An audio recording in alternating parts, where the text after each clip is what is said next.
বর্তমান পরিস্থিতিতে কঠোর নিরাপত্তা ব্যবস্থায় স্বাভাবিক রাখা হয়েছে পায়রা বন্দরের অপারেশনাল সহ সব কার্যক্রম। অর্থনীতিকে আরও শক্তিশালী করতে কাজ করছে বন্দর কর্তৃপক্ষ।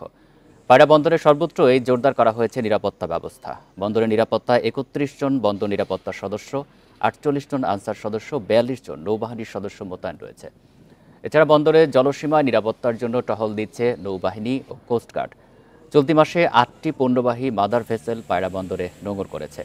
এর মাধ্যমে প্রায় ৫০ কোটি টাকা রাজস্ব আয় করছে সরকার। এছাড়া ৫ শতাধিক শ্রমিক নিয়ে চলমান রয়েছে প্রথম টার্মিনাল নির্মাণের কাজ।